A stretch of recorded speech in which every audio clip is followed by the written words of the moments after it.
Welcome, welcome. It's Friday. It's time for MSP Confidential, and it's going to be a spicy one.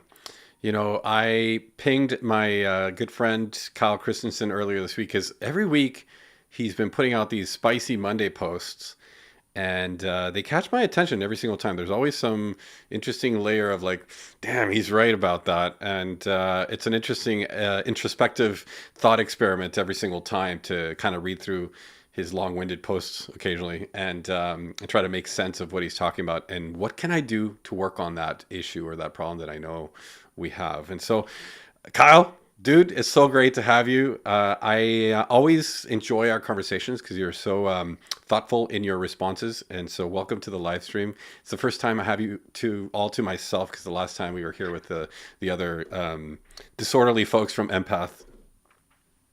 Yeah, and I think we all like to talk a lot, so it's a fun let's all talk over each other thing, which I'm sure you've experienced in in MSP Confidential of how do you corral more than one guest. Right. Um, I but think, yeah, it's tough. And that particular episode with Alex also at the airport at the time, and the distraction of people walking by and having a sneak at the screen, all those fun little things makes it for a challenging environment for sure.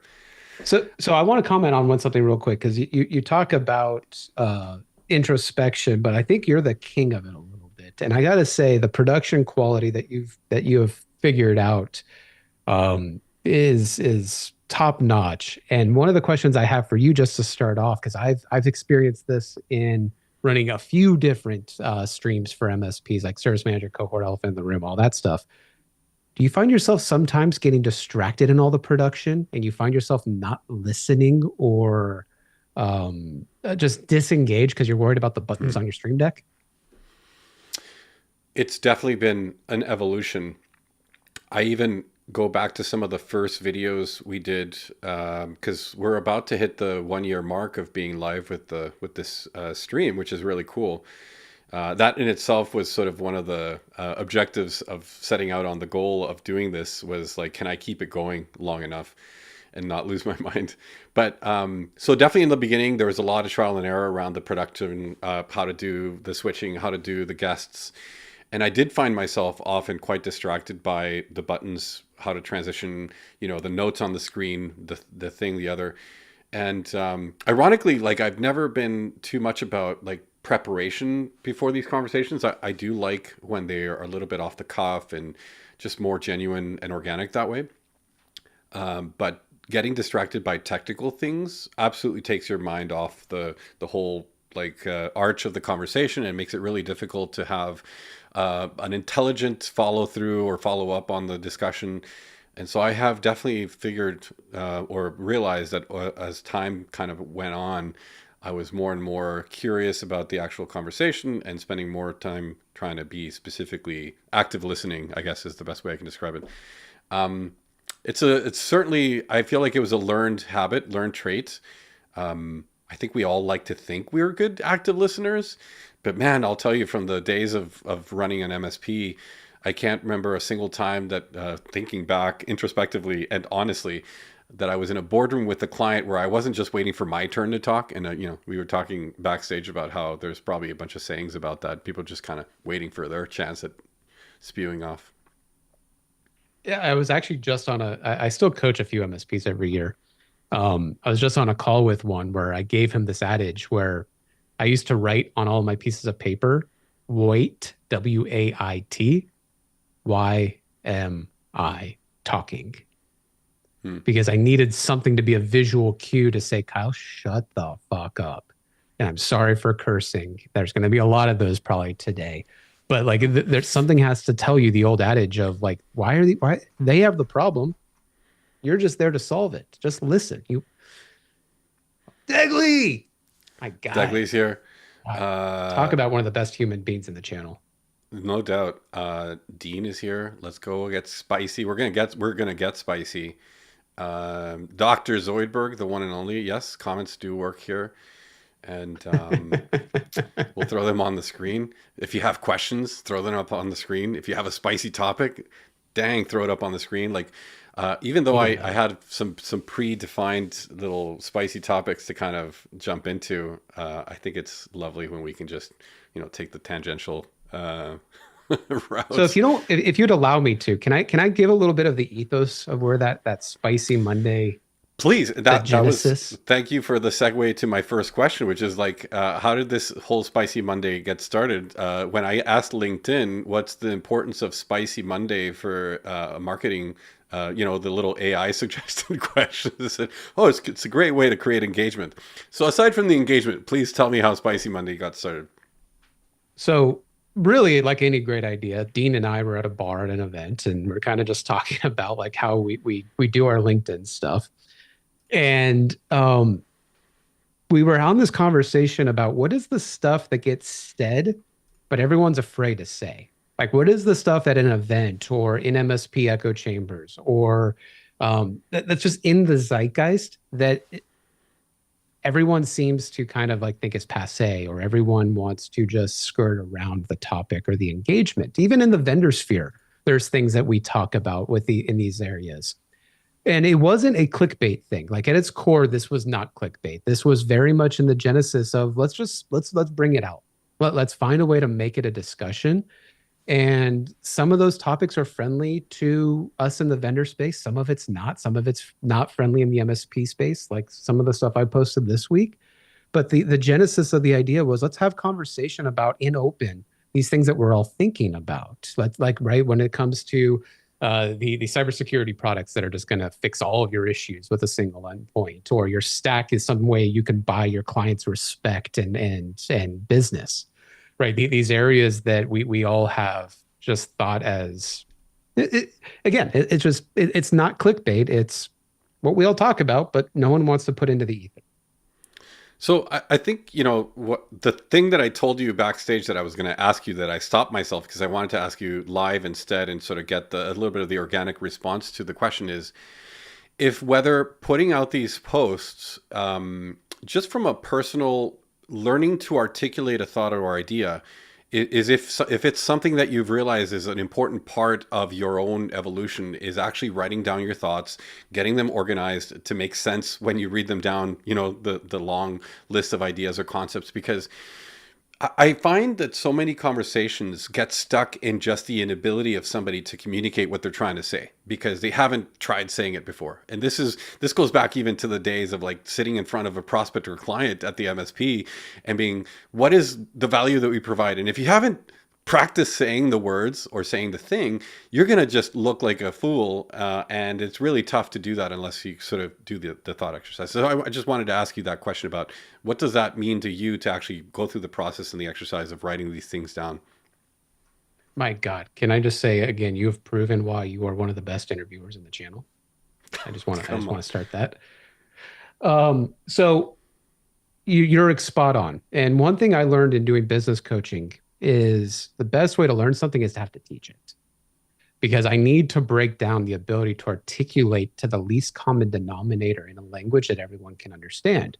And I know people make fun of me sometimes because my LinkedIn posts are these diatribes of 4,000 words, but really, this is my way of figuring it out. Like this is Mm. you know how many times I've written a 400 word LinkedIn post and realized I don't know what the hell I'm talking about, and I'm just going to delete this post because I realized I really didn't know what I was talking The about. stream of consciousness, yeah. And yeah, right. It is a stream of consciousness in some aspects. And like Robert Chaffee, he loves to send me the text message, the Mark Twain quote of, if something to the effect of like, if I would have wrote you a shorter letter if I'd known the topic better, or if it, right, like some level of Right. brevity, really, right?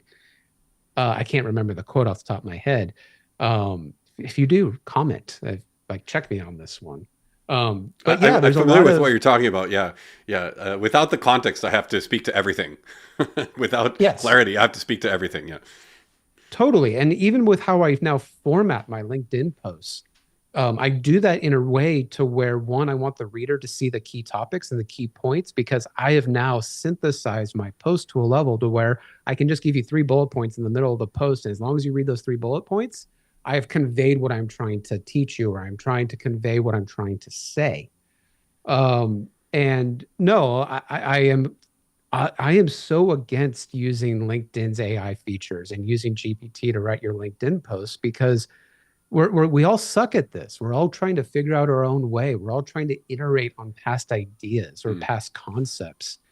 And if I use AI to try to make it better, then I'm not being genuine. I'm not being myself. I am not being vulnerable enough to say maybe I'm wrong. I've made plenty of posts where someone has made some comment that I'm going, you know what? That's actually a better idea. Like my post I did to this week with the time management quote. Um, I can't remember the context really in the comment itself, but rather than saying no time, they said fear of disappointment, fear of leading mm. disappointment. I almost want to look it up because it was so fantastic that they iterated on my own post in my own stream of consciousness that I feel like I know the topic better now. I like that. And I remember hearing this quote about people don't have ideas, they just catch them as they're kind of Yeah. floating by. And I find that those are the interesting, I guess, parallels, connections. You hear something that kind of resonates with you in one way or another.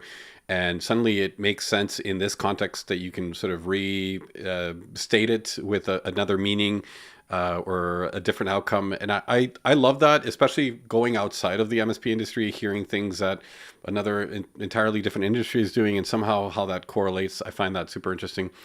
Apparently, you do put Dean to sleep with your LinkedIn novels, however. And so maybe we'll switch to the spicy rundown. And this is, I kind of just made a little collection of some of the things that I'd heard over the last little while. And a couple of these are off of Dean's YouTube channel as well, because there's a few good ones in there. But this first one, and you were just referring to it, the FOMO plus saying yes equals no time. And I find these are often, maybe projections of what you're going through in that moment and helping to articulate something for somebody in a way that they kind of have their realization and stop the thing that they're doing that they shouldn't be doing. But, talk to me a little bit through this FOMO plus saying yes. I think everybody will recognize and feel that this is something that happens to some extent in everybody's life, but you got to get very, very habitual with your response to it. Yeah, and none of these are things, by the way, that I'm perfect at. And I hope I convey that a lot of times when I make a post, because I have a ritual every morning, I have my coffee. It's usually 5 a.m., 5:30 a.m.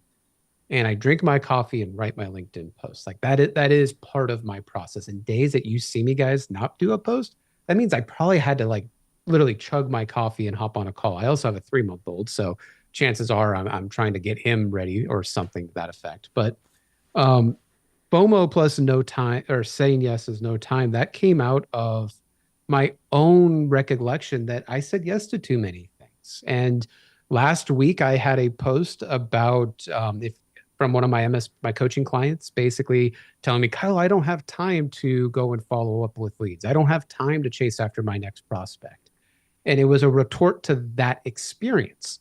Now, I'll get into it in a second, remind me, but I do want to get into how I catalog some of these ideas because I think that helps a lot of Mm, entrepreneurs build these posts and build their own personal brand. But what I found myself is this week, right? It's a short week going, holy shit, I have no time and there's some things that I want to do. And last week I had this idea of, oh, just shorten your meetings. Well, this week I had no time and I had a bunch of 15-minute meetings.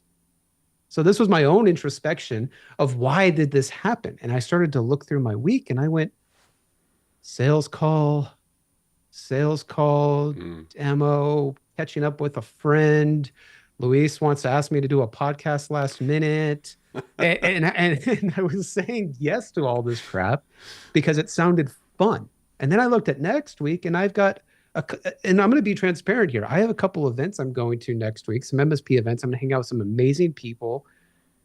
But I asked the question of, did I need to be there if my two business partners are going to be there?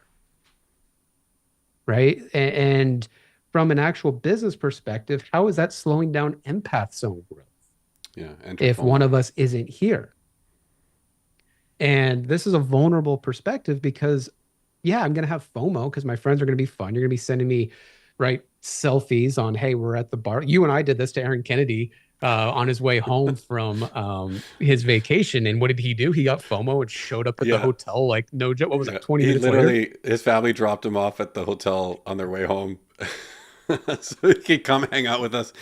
And by the way, to speaking to the conference experience, I wish everybody, rather than just post selfies of like what a great time we're having, would take a moment to reflect on, is there something I learned this week, and speak about that. You know, like what is the value you're putting back into the social media feeds of people like that are giving them FOMO for potentially no reason. Like, okay, it sounds like you had some drinks at the bar. What did you learn? Oh, nothing. Maybe I shouldn't have been there. But we don't have that distinguishing capacity, sort of in the quick No. scroll through the vortex of the death scroll. No, exactly. And we've all been there. We've all done it. We've all gone to events where we're like, why did I go there? And I got COVID at one event where I was like, why did I go there? That we tricked Aaron Kennedy to meet us at. Sorry. But right, like you're totally right. And I even remember doing this at my MSP where I would even lose context of who my audience is. And I think this is the thing that I always try to tell MSPs is when you make these posts, you're making them like I did to other MSPs. Who is your audience? Is your Yeah, audience yeah. the people that are going to be your prospects? Are they your friends? Are you using LinkedIn like Facebook? I mean, right? It's self-serving. I talk a lot about MSP stuff. Well, guys, MSP is my audience. That's my personal Yeah, it's your brand. target That's also prospect. Yeah, something yeah. that yeah, I also get ROI out of you MSPs because right, this is who I love and what I know. And I again, this is spicy topics because a lot of MSP vendors probably wouldn't talk about, I only make posts to sell deals to MSPs, but I also have a personal life. I have friends. I do genuinely love what I do, but there is a world of what is the ROI of all this time that I spend on LinkedIn. Hmm. So I don't know if I got to your actual point. You, Um, you always get to the point. I think you're I an think the expert point. at making the point relevant, no matter what you say. Um, so so this is FOMO and saying no. So what is the learning? What is the thing that you found yourself working on specifically with this challenge of not having time? Because it is an exercise to say no, and you've heard other people. You have to get really good at saying no, and prioritizing and all these things. But it's tough, and it's not. The topic that's on my mind recently around some of these life challenges and evolution of the self is kind of this very all or nothing attitude that we tend to have towards everything all the time. And so when somebody says, "Yeah, I got to start saying no," then suddenly you're just saying no to everything, and it's really tough to find sort of that gray area of struggling well, as Ray Dalio would call it, struggling well and not just poorly struggling, and then or just making this over rotation pivot into the complete opposite of what you thought you needed to do or what you were doing, and then just having a bad outcome or just a undesired consequence or effect on it. And so how are you tweaking? Uh, so there's so many things that popped in my head when you started talking. Well, I was waiting to talk. I was active listening, but the second you said some things, my brain was already churning on the answer. So if you look at like famous entrepreneurial thought leaders, like a Dan Sullivan, he talks about the four pillars of entrepreneurial freedom. First, it's freedom of cash, right? I don't want a boss. And since I don't want a boss, I got to sell my time in order to get that freedom of salary, right? But what happens? We all oversell our time. So what do we want? The next thing is freedom of time. How do I make the same amount of money but buy my time back, right? That's where we Mm. start bringing in employees and we start looking for VAs and assistants. We start increasing our prices, right? Can I sell less hours at more money? But the third and fourth pillar are interesting because it's freedom of choice and freedom of relationships, right? What type of relationships did I build that I now need to relinquish because they're no longer really serving my ability to have freedom? Which allows you then to get to this freedom of choice of I'm going to say yes to the things that I want to do, and it's not going to affect my outcome or my personal wealth or my personal being. And this is where people like Gino Wickman and Vern Harnish came up with these business operating systems with the idea that how can I have other people run my businesses for me? How can I build these frameworks and these standards? And when you ask the question on, well, how are you putting this into play and how do I practice this? I think it's an ever long journey for us business owners and us operators of how do I manage my time? What becomes important that I spend my time on? And none of us are good at it. We're all just students in this. This is like playing the guitar. Mm. This is like drawing. This is like painting.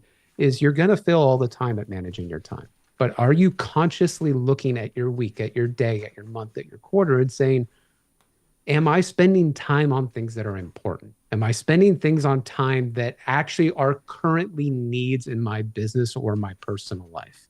Is this something that's going to compound or is going to accelerate my journey to my goal? Right? Are these accelerators? And when you look at a lot of things, like I'll use one of my MSP clients, I looked at his calendar with them, and he had in 1 week 10 meetings doing demos with vendors. And I had to ask him, why are you on these demos? And he goes, well, because they seem like cool tools. They seem like cool objectives. They seem like they're shiny objects, SOS, shiny Yeah, yeah. object syndrome, as I call it. And I said, well, is this serving a current need? Well, no, but it might. So you're looking for the need at that point, which tells me you're unclear on the goals that you have for either your business, your team, or your personal life. So I think it's really always putting in front of you of defining what's important, defining what the now needs and what tomorrow is going to be. If you spend time understanding where I'm going, then I can reverse engineer what I should spend my time on.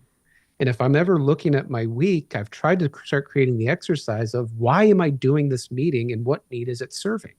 And if I can't answer those two questions, then I probably have no reason to be wasting my time on it. Yeah, it's kind of interesting that maybe part of the human condition of this is that we're always trying to solve for problems we don't have yet. And so one of the things you know this already. I've been reading the Daily Stoic, and the post from August 21st was this post. The concept is don't be miserable in advance, meaning if That's awesome.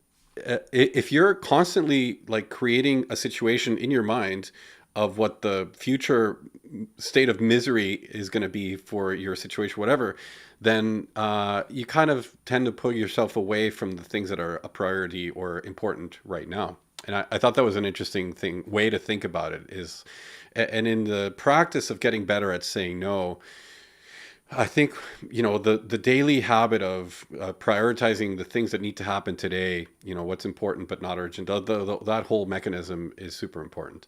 You also, I think it's part of one of the other things. But what was the concept that you mentioned in one of the other posts? It was this idea that yeah, it's what I just said.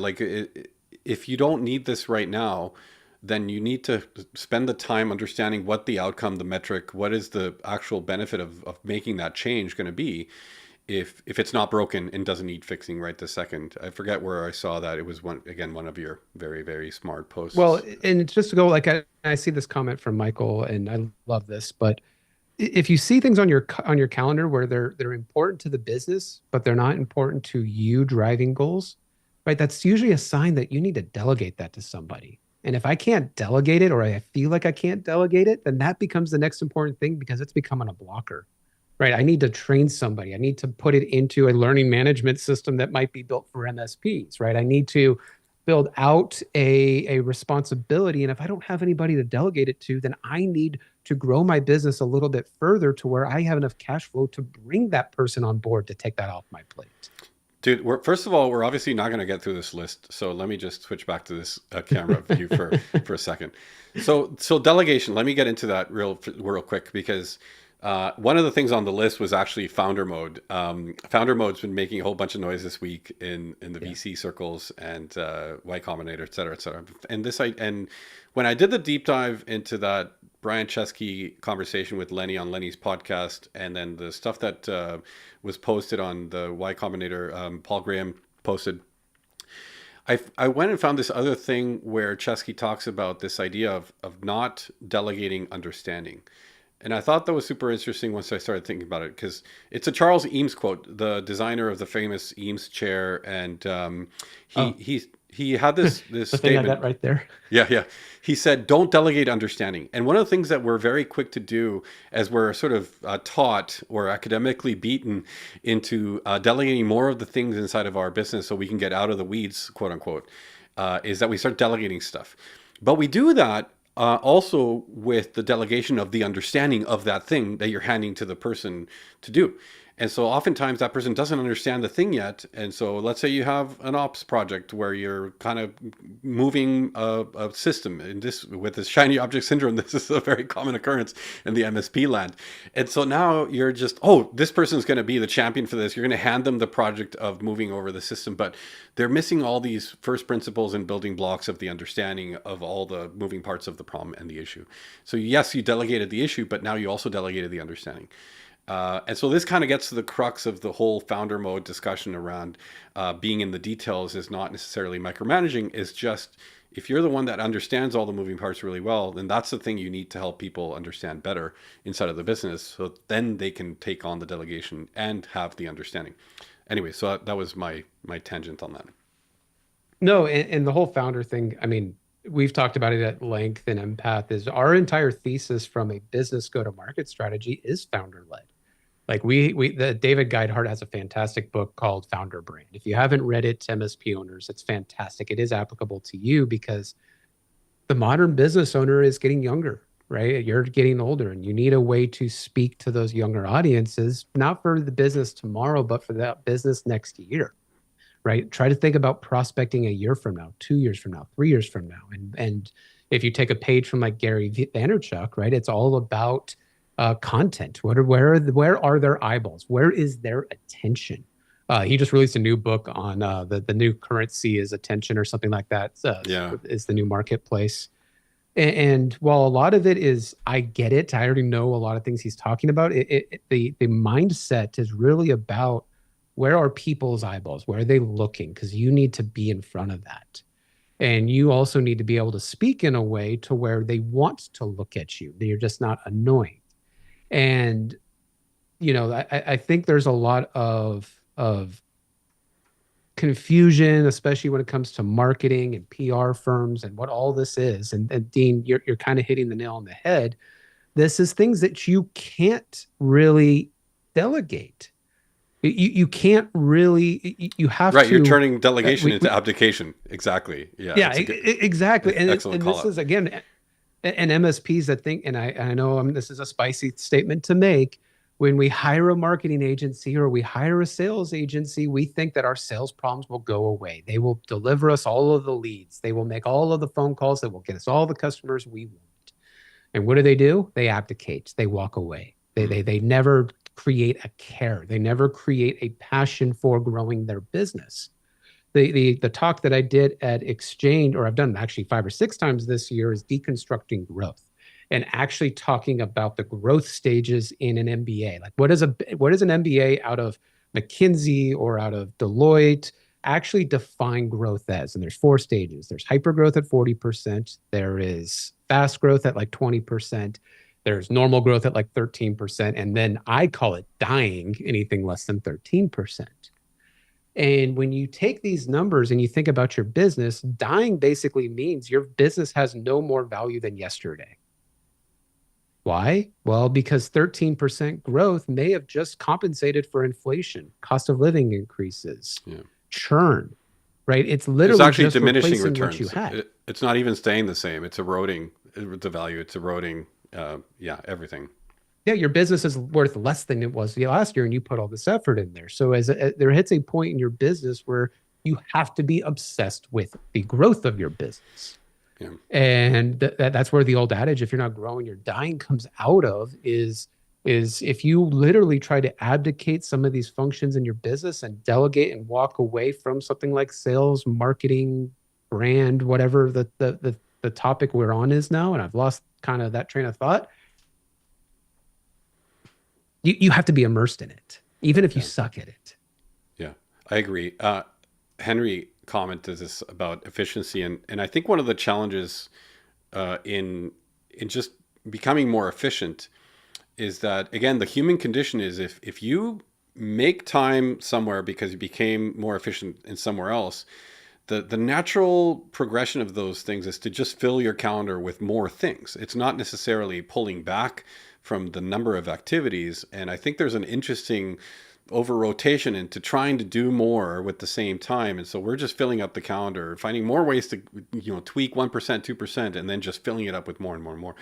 And maybe it's an age condition, but as I get older, I definitely think more about deep thinking and just getting some time to ruminate about ideas or topics or issues or challenges, and not necessarily try to do more. And I stopped defining productivity in my day as the number of things that I did.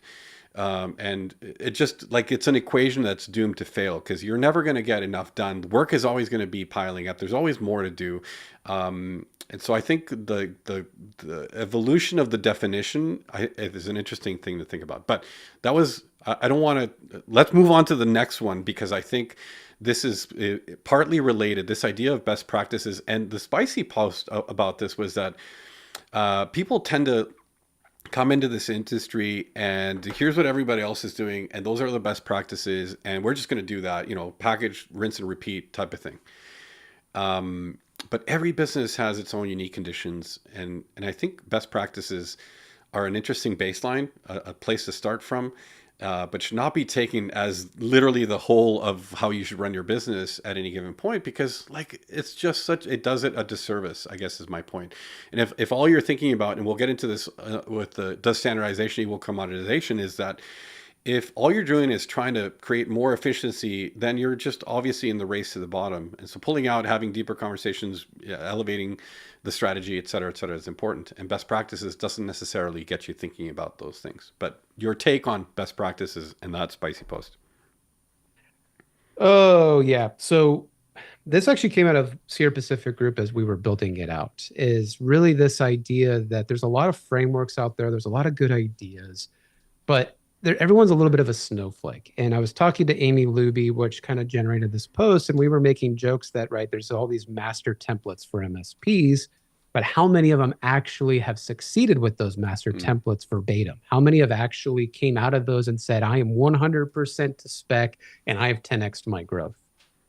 1%, half a percent? I would dare to say none of them. And I know only Siths talk in absolutes, but there's a world in which look at cookbooks. What do they say a lot of times? Flavor to taste, salt to taste. Why? Because your ability to digest a practice really is in your stomach to take on risk. And you see this, by the way, all the time in like MSP Geek and Facebook forums and our MSP of what's the best practice for this? How should I do this? And there's never the context of the why. How did I get to this practice? Why did I make the decision to run my help desk this way, or do my lead generation that way, or bake my marketing campaign this way?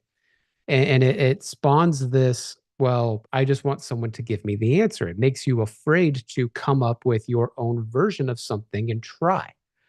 I talk a lot about cortisol and flight or flight and the ability as a business owner to try something and fail. I have this personal mantra called Dare to Suck. Came out of an old Aerosmith practice of how they wrote their music. But the idea is that you are going to fail. You are going to trip over your feet. It's all about your ability, though, to stomach how long can we fail so that I have enough data to make an incremental improvement to make, right, to do the salt to taste of this best practice. Right. And I see so often of just give me the template, just tell me how I should do it. Just give me the answer. I've had even this as a business coach, people who tell me, Kyle, stop giving me the it depends answer. Just tell me what you would do. Right. And right, my ability to sustain risk is far beyond a lot of others. I know that I literally shit can be burning down. I could be $0 in my bank account and I'm still going to try something just because over the years I've just gotten the stomach for it. And I don't know if I'm hitting the actual point of your overall question here, but it came out of be a little bit different. And it does go into the standardization and commoditization because if we all just work templates, then we're just franchises.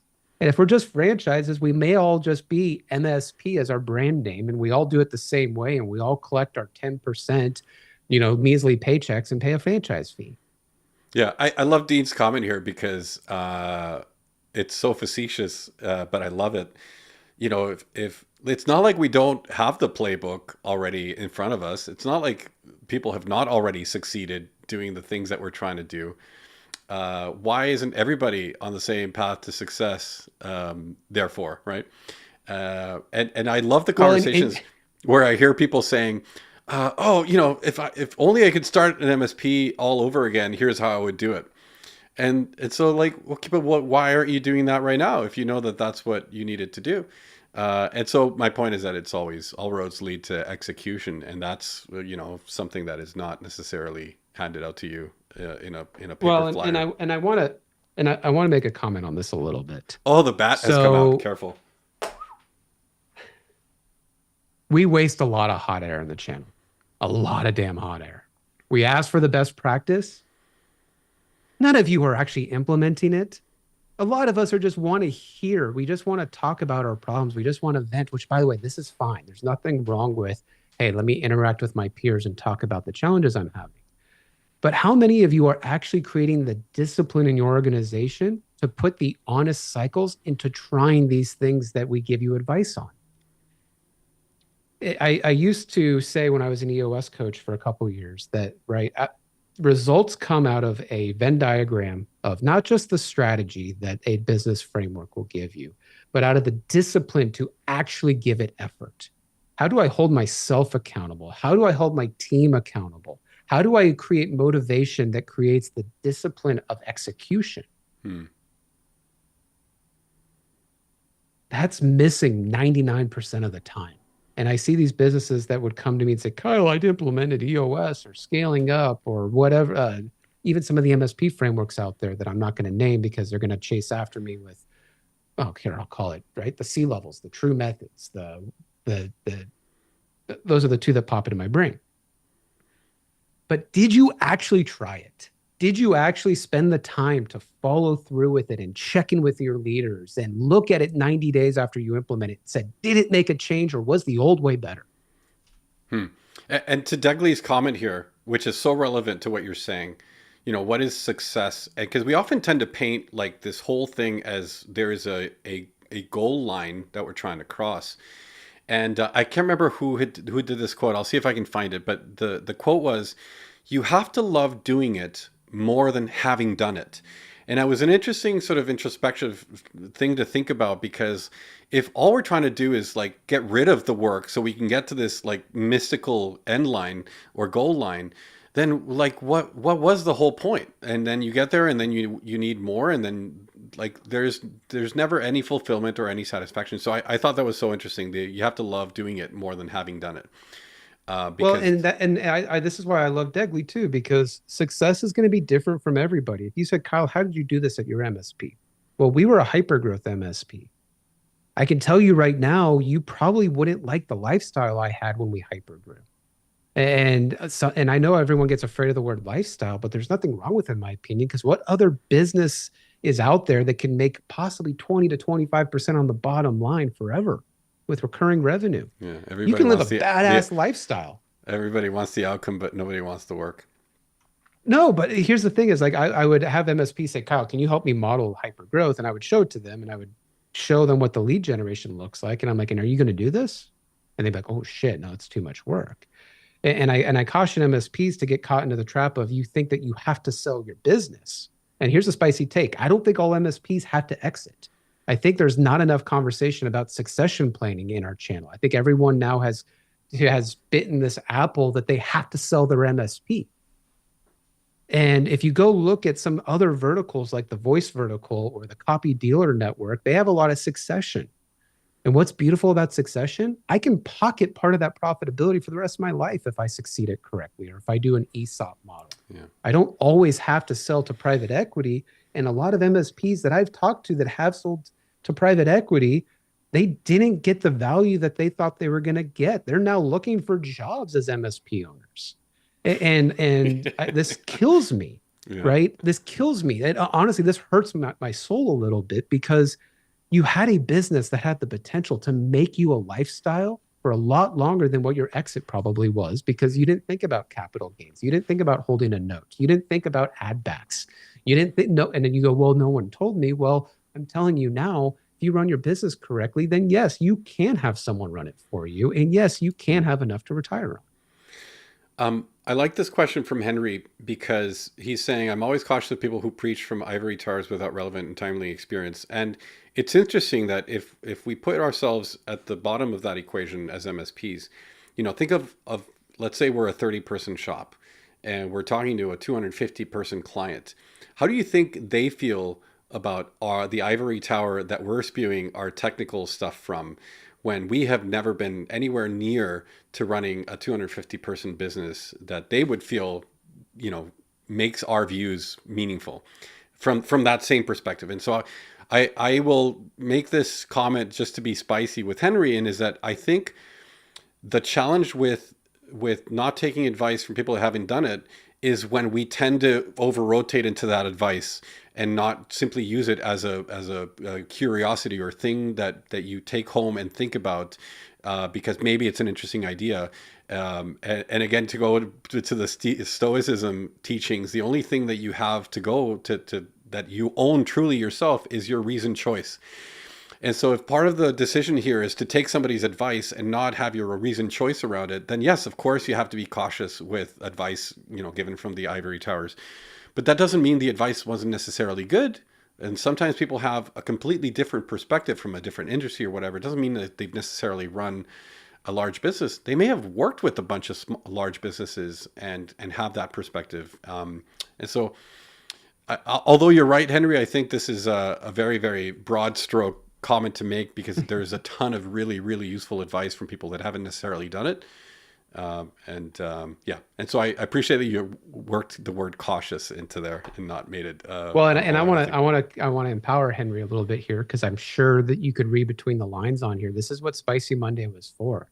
If there's something that needs to be said about one of these comments, then check us. Like if there's something I said that you're like, Kyle, you don't know what you're talking about. Like I want to hear that, right? That allows us to have conversation. I think so often we think of it as combativeness, but the idea of debate was let's hear all the ideas that are out there. Let's hear different perspectives. And this goes back to the best practice thing, by the way. Some of those best practices out there came from very small MSPs.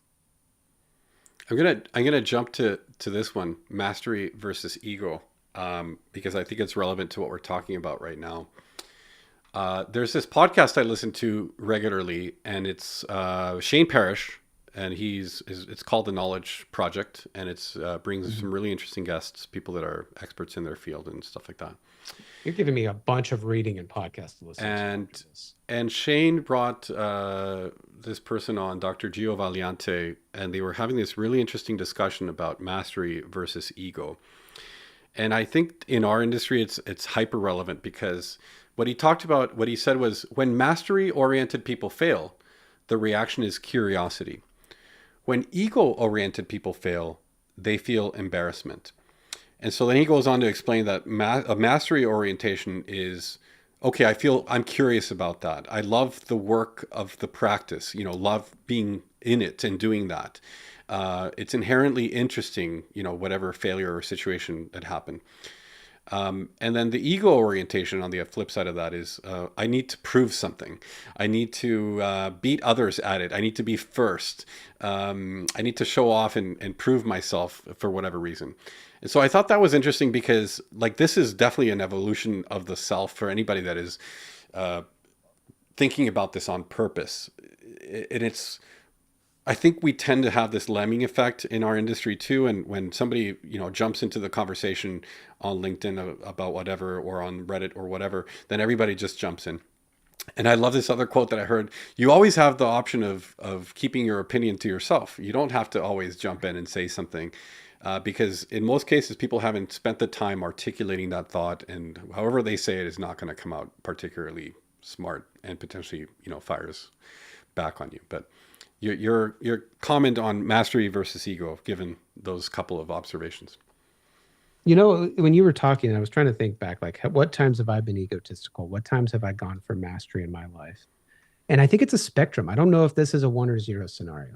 I think this might be a gradient because there's moments where, right, we even get feedback at Empath. Kyle, this doesn't do this compared to that. And Your gut reaction is you want to tell them that they're wrong, right? You want to say, no, but we designed it perfectly. And that's the ego coming out, right? But then there's those moments where you kind of step back and you know what, even though we thought we were right, there's something that I need to stop and go, okay, what really is in there? And I think that's where you start to kind of balance the line. And when you look at true mastery, if you ever read about sword makers and any of the Eastern approaches to obsessing about your craft, right? They have the idea of 10,000 hours, right? You got to spend 10,000 hours on it to become proficient. And what things have I spent 10,000 hours on and I still suck? Guitar. I've spent probably 100,000 hours on playing guitar in my life. Right now, if I picked it up, oh man, it would be horrible because the last 2 years I've been obsessed about growing my business. I have actually de-escalated my ability to be the master because what? I didn't put my reps in. I didn't go back Yeah. into it. And it's something that I know I will never be a master of. And that's humbling, right? Do some, and this is where I got really into endurance sports. So I ran an Ironman in 2018. Why?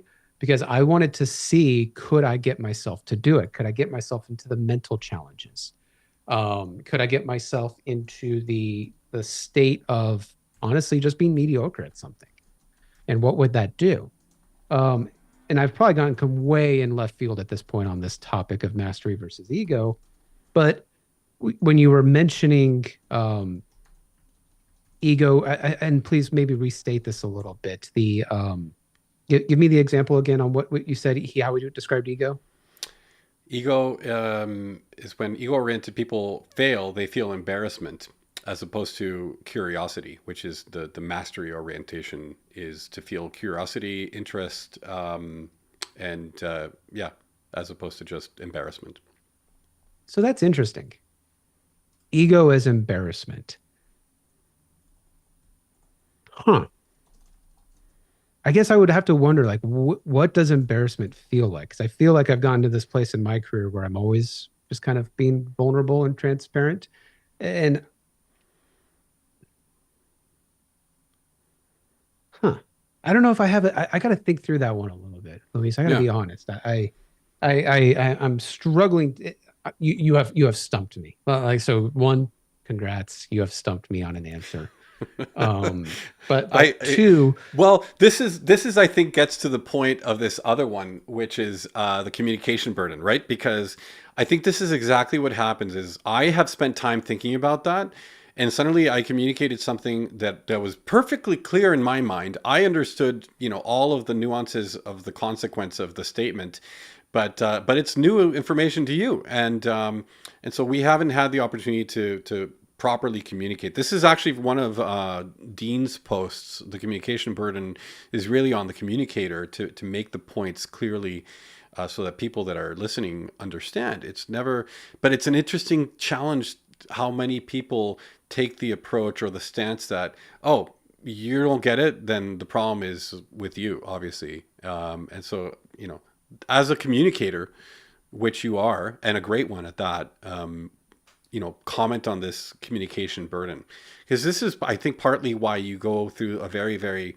specific format in your posts to get your ideas out clearly. And kind of the reason why I asked you that initial question of like, does this represent an exercise to you of articulating your thought more clearly? And when do you know that it makes sense potentially to others? Like those are challenges that I think everybody has with communication in general. well, and it kind of pairs well with Henry. Thank you for clarifying. And by the way, homie, I'm good friends with Henry, so I know he wasn't pointing the finger at us. I just want to state that, but just more of like that was the genesis of Spicy Monday. Is what's funny is when I started formatting my LinkedIn posts a certain way, I started to think back on how I used to write emails to a board or a CEO because I recognized early on they would read the first line and then they would skim the rest. And if I was able to put things into bullet points, or if I was able only to get myself across in 3 sentences or 12 words or less, my email would get read and my point would come across. So it was this whole journey of honestly being heard. Because one thing in my career, I was always the youngest. I was always the youngest of a team. Even though I might have managed a bunch of people, they were all twice my age in a lot of cases. When I was 16, and they handed me a Geek Squad department and there was 30 people in that store, they were all twice my age and in all aspects smarter than me. So I had to figure out mechanisms to hold people accountable, but communicate with them in a way that would motivate them to do what I asked them without just saying, do as I say, because I know better, Yeah. which a lot of people rely on. I see a lot of business owners think that just because they said it, it should happen. It's the Simon Sinek start with why.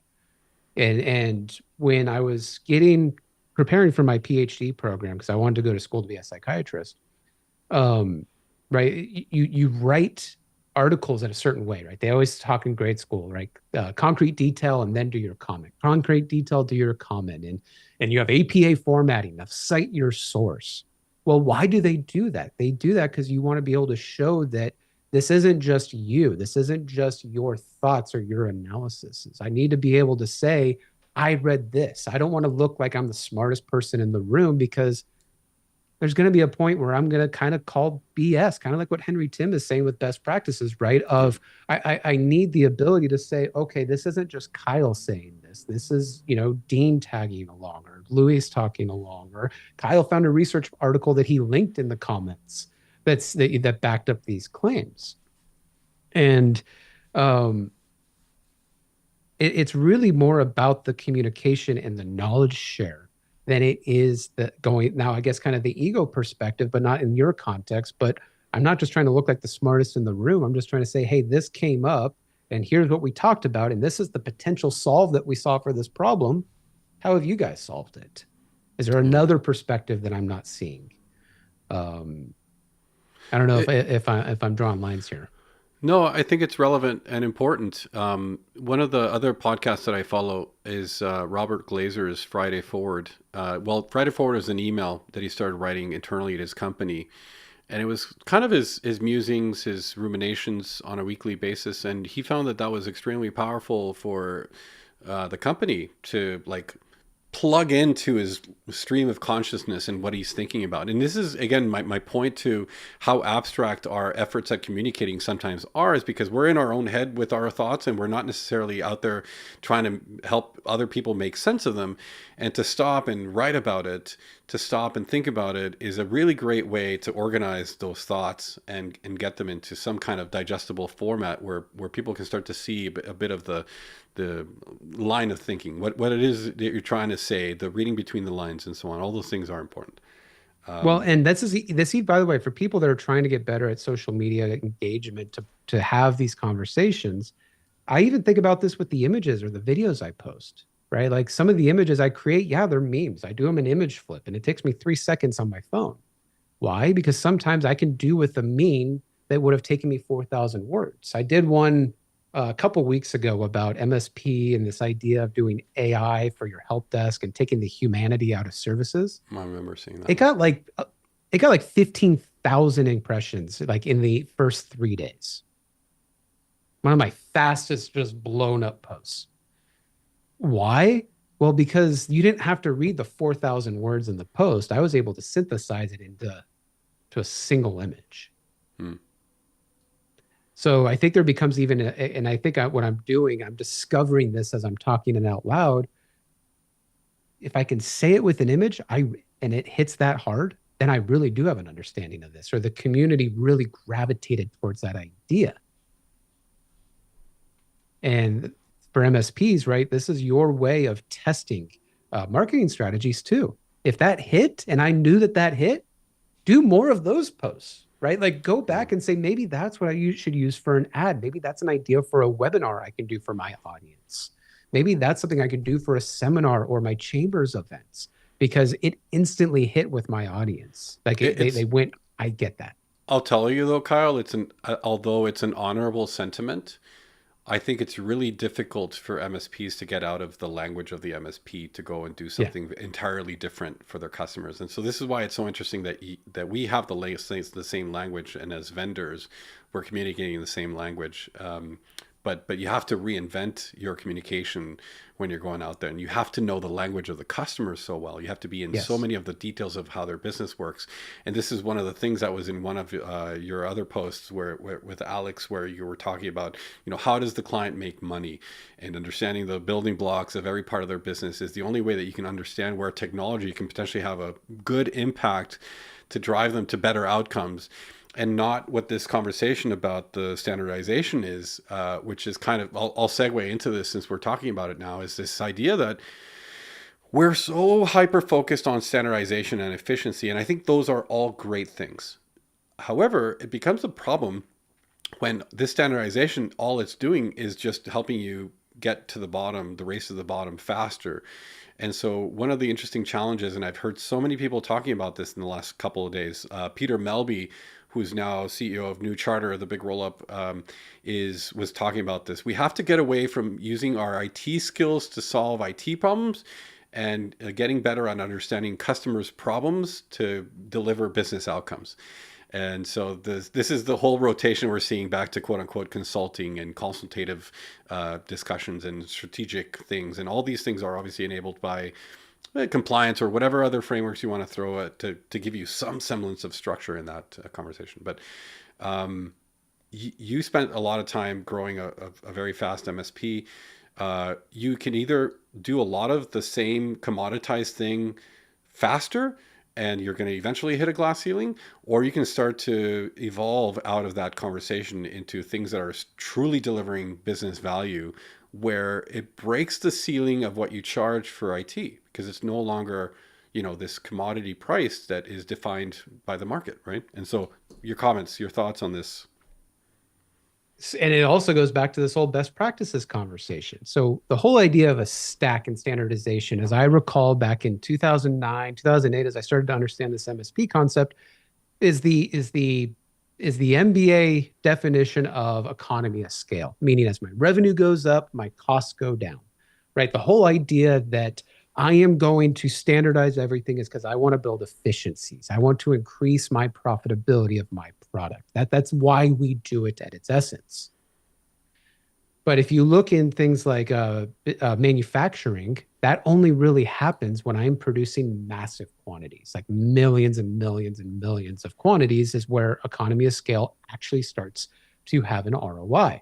And right, a lot of people think I'm anti-automation and anti all of AI and everything. Well, no, it's You're more of I anti don't have the it being business everything case. in the business is what it is. Yes. Yes, yes. Well, it's not having the business objective. I don't know what I'm trying to automate to save what type of money, and I'm not going through the practice of if I spend $10,000 in automation, is that going to make me $10,001 of profitability? Well, and the challenge is that all those things are about the MSP. It's not about the customer Yes, anymore. And and so, and and it's that's where I interesting. was getting to. Yeah, yeah. Well, no, and that's where I was getting to. And I'm sorry to cut you off. That was extremely rude of me. But we make these things in a bubble that's good for me. It's self-serving. And I was talking to a good friend. He runs a lot of account managers, and I told him that you want to know how your account managers are doing a good job? Go interview all of them. Go through every one of their clients and ask them how do they make money. Yeah, yeah. If your account managers So do not know how your client makes money, they're not doing their job. I had a 4 hour conversation on literally just this topic with a couple of great MSPs out of Florida last week, Rob Gunling and Guido Garcia, and it was so insightful. And we were there with somebody who does account management for an MSP, and the whole time it was an interesting struggle between go ask more questions and oh, but how do I price that? And so there's this like very, very strong rubber band, like almost muscle memory to want to try and fit it into this like thing that we just go and repeat and standardize and commoditize and bring the value down ultimately, as opposed to, use the standardization as a baseline to create value. And anyways, like this is not, we're not going to solve this here. It's an interesting thing for people to No. take home and think about, because Kate is making the comment, like you have to become a chameleon to your clients, but this comes through simple curiosity. It's like an account manager, if all they're trying to do is find another product from your stack to sell to the customer, you're missing the opportunity. You're missing the whole point of like delivering value to the client. You're just, scratching an itch or solving for a very specific pain that fit within the framework of the thing that you packaged and priced for standardization. It's not necessarily doing anything for the client. A couple weeks ago, I had Chris Jensen, who's a CIO in the enterprise, and he regularly works with MSPs, but he's the guy working with the the 50 million plus businesses on some interesting conversations. One of the things he talked about is one of his clients was switching MSPs, and he gives this quote of like, yeah, the MSP came in and said they were going to do this, and this was the solution they're going to put in, this was the timeline, and this XYZ, and you're going to like it. And the client calls the Chris after the meeting, be like, these guys, what's going on here? This is not how we work. They said they were going to do all these things. They don't know the first thing about our business. Ironically, you probably end up doing the same things if you had the conversation first, but there's so much importance in getting the buy-in from the client and understanding, where, if these things actually are going to solve for the true need and the true opportunity. Well, and then you have no ground to stand on. If you make a recommendation, I can't say, Mr. Client, I am recommending this because it's going to make your sales guys 10% faster, or your operators 20% more efficient, and therefore you will hit your business objectives. Like, there's a whole topic on VCIO that's built into here, and I could bring in some Chris Ryan stuff that him and I have talked about. But we're running I out like of time. Alex's comment about VCIO. The state of VCIO today is lipstick on account management. Is the way he puts it. And I love that characterization because it's so true. And we're just not getting out of that very, very standardized, focused, or standardization. Oh, we could do an entire call on the problem with VCIO and account management. Let's get that on the schedule. But we're at the top of the hour. I have one more thing to talk about. Maybe we've kind of touched on all these things in one way or another, but it's this idea of the illusion of knowledge. And I think this is of particular interest in the MSP industry, because one of the things that I find is that as we come across things that we don't know or a problem we're trying to solve, we tend to try and interject the learning in the process of the moment. And I think that's valuable. Who's the best IT support technician? The one that can Google the best. And that's great. But I think there's this idea of that the worst time to look for information is when you actually need it, because what happens is we end up with the illusion of knowledge. And I think this is so important when we try to then connect to the elevated conversations we're trying to have with clients. If all we're doing is like Googling a solution to this problem and we can churn through tickets very quickly, sure, that's valuable. But again, that's the commoditization of what MSPs do in the end. And so will that ultimately deliver growth for you in the long term? Absolutely not. You're going to hit, this is why MSPs get stuck at, $2 million or $3 million, and they seem to be doing everything right. We've adopted best practices. We're standardized. Our stack is great, but none of these things seem to sort of get them to cross the chasm to the other side of what it is, that potential for growth. But your thoughts on the illusion of knowledge of somebody who I know to be very curious about the world and life and thoughts and ideas. How do you think about and this is going to sound horrible, man, but this is literally the genesis of where empath ultimately came from. It's this idea that right now MSPs have to rely on either hiring unicorns or people that are just going to fail their way either out the door or up the ladder. And the current mechanisms that we've recognized is we spend so much time learning as business owners, as MSP owners, but how often are we taking that knowledge, going back to our teams, and then delineating that from the event or conference that I took, or the peer group that I have? And why? Well, because we don't have time. Like, at the end of the day, we don't have time to do this. So you were talking about thought cycles and having time to really think through an idea. Well, thinking about an employee's journey and their quest for knowledge and education and continuous education, it can't be the recency effect, as they would call it in psychology, which is, and I'm guilty of this at my MSP, which is we brought on a client that went and bought Azure, and none of my employees knew how to use Azure. So what did I say? Someone go get Azure certified. Well, the question I didn't ask is how many of our customers actually use Azure? How many clients? I have a different term for this. I call it the VAR baggage. We wait till a client raises their hand with a need, and then we go figure out how to sell it to them and get a few points of margin. And this is a bit of the attitude that's happening towards compliance. And it's not going to work because you got to be much deeper into the moving parts of compliance to understand how to do it well for your clients. It's not something that you turn on, the faucet to sell to you give your account managers like, go sell compliance to all our customers. I would hate for that to be the point, the place where we Well, and end up what on. is selling compliance is a whole other conversation, right? Like, Yeah.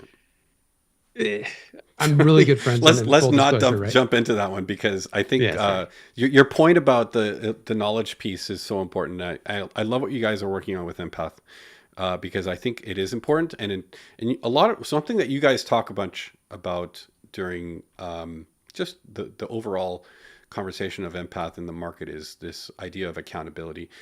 Talk to me a little bit about the intrinsic link that exists between education and accountability, and how do you articulate this for somebody who like maybe feels a little bit of value in their people, learning, being certified, etc. And maybe certification is not the pivotal thing here, but specifically the continuous learning mindset. Connect that Yeah. to accountability for me. So our Jim Collins BHAG, right? The idea of it takes 100 years to figure something out is how do we make education accountable? Like that is the big picture of what we're trying to build through iterative improvement and impact.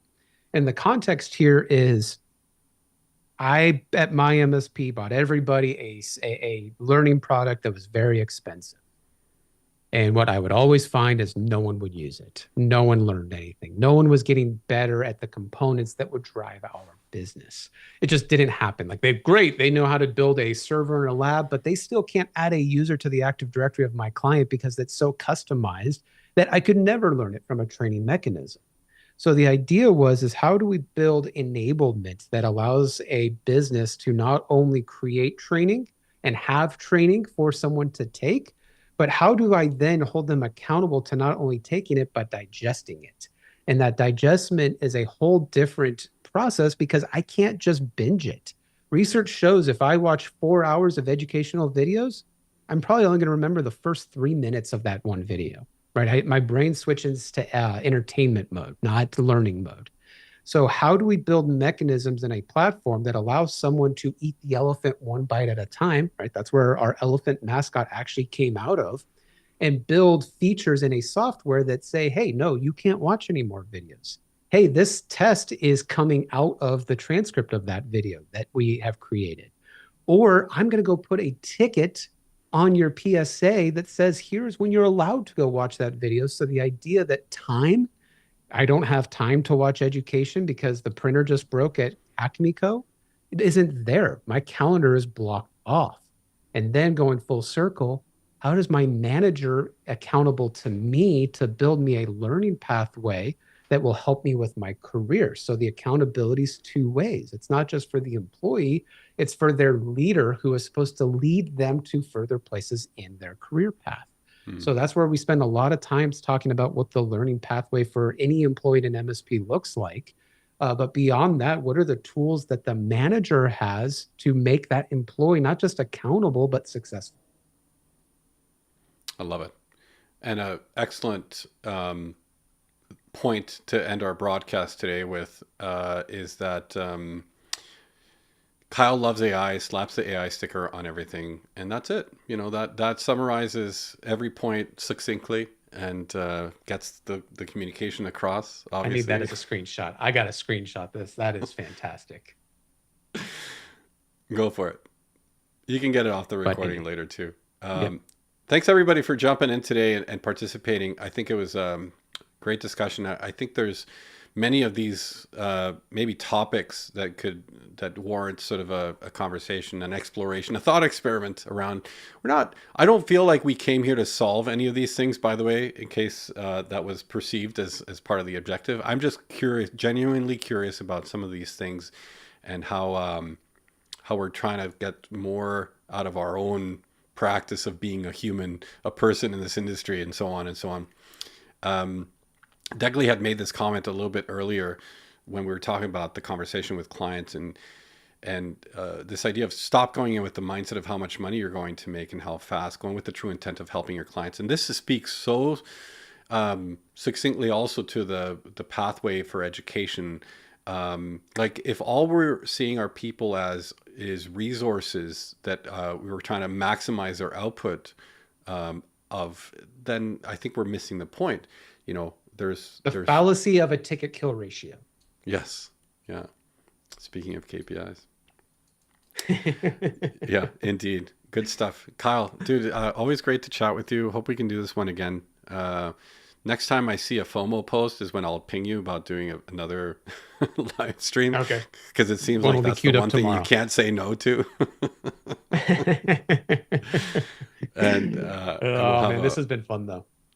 follow-up conversation. Yeah, thanks everybody for jumping in. Harry, good comments. Alex, Dagley, who Bagley, else was on here? Kate, Dean. Dean. Boy, lots of good comments. I love that these stick around also on the LinkedIn video, because even though they're kind of out of the context of the conversation in that moment, I think some good comments in there, sort of with additional thought ideas. So, Totally. Mr. Kyle, thank you so much. We'll see you at the next chance. Hopefully, not too far from now. Right on, guys. Thank you for having me. Everybody else, we're here every Friday, noon Pacific, 3 p.m. Eastern. Catch us on mspconfidential.com or on the ScalePad YouTube channel, or on a LinkedIn profile page near you.